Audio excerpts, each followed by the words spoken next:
ট্যানারিটা স্থানান্তর করি, এখানে কিন্তু প্রচুর ঘাটতি ছিল, পরিকল্পনার ঘাটতি। এবং এমনই হয়েছে যে আমরা যে পরিকল্পনা করি না, আমি একটা কথা বলি that if you fail to plan we plan to fail. অর্থাৎ আমরা যদি পরিকল্পনা গ্রহণ না করি তাহলে আমরা ব্যর্থ হওয়ার পরিকল্পনা করছি। কোন দেশে ট্যানারি আছে কঠিন বর্জ্য ব্যবস্থাপনা ছাড়া? আমাদের কিন্তু কোনো ছিল না। আমরা শুধু তরল বর্জ্যটা নিয়ে আমরা ট্যানারিটি এখানে স্থানান্তর করলাম, এবং সেটাও 14 বছরের পরিকল্পনা, নানান কৌশল, নানা আলাপ আলোচনায়। এবং আমি স্থায়ী কমিটির সভাপতি হিসাবে, এখন অবশ্য সেটা নাই, আমি আপনারা একবার কিন্তু সেখানে গেছিলাম।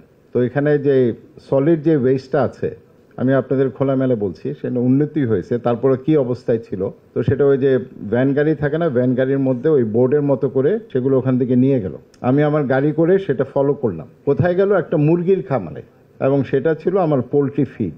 অর্থাৎ এই ট্যানারির বর্জ্য আমরা মুরগিকে খাওয়ালাম, সেই মুরগি ঢাকা শহরে আসে এবং সেই মুরগির মাংস আমরা খাচ্ছি। তো যেটাকে আমরা বর্জ্য হিসাবে ফেলে দিচ্ছি সেটাকে আবার আমরা খাদ্য হিসাবে গ্রহণ করছি। তো এখানে তো সবাই একটা দায়িত্ব আছে, সম্ভাবনা আছে, আমরা অবশ্যই সম্ভাবনা কাজে লাগাতে চাই। বাংলাদেশ এগিয়ে যাচ্ছে। আজকেও আমাদের এডিবি, আগামী বছরে যে এডিবি সেটা আমরা চূড়ান্ত করলাম। আমাদের সিনিয়র সচিব শিল্পও ছিল, স্পষ্টভাবে বলা হয়েছে যে পরিবেশ বান্ধব উন্নয়ন চাই।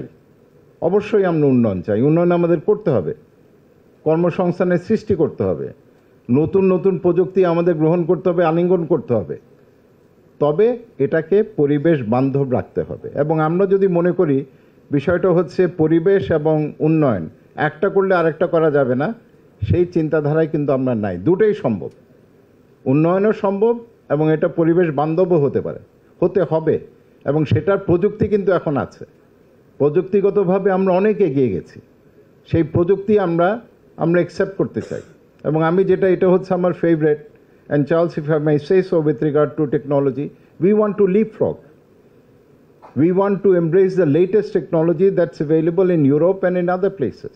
We don't want to go through the same learning curve as other countries and make mistakes. So এই প্রযুক্তিগুলো তো পরীক্ষিত, প্রতিষ্ঠিত, এবং সেটা ইউরোপিয়ান ইউনিয়ন থেকে যদি আসে আমরা অবশ্যই সেটাকে আমরা স্বাগত জানাই।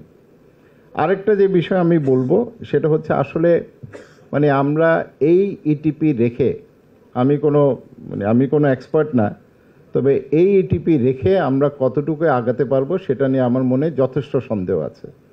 এটাকে এদিকে ঠিকঠাক করবেন, কিছু পাইপ চেঞ্জ করবেন, আবার কিছু প্রি ট্রিটমেন্ট করবেন। যদি করতে হয় আপনাদের যাত্রাটা সম্পূর্ণ নতুনভাবে করতে হবে, কারণ এখানে তো আপনারা যেভাবে করছেন এটা it is not a viable business model.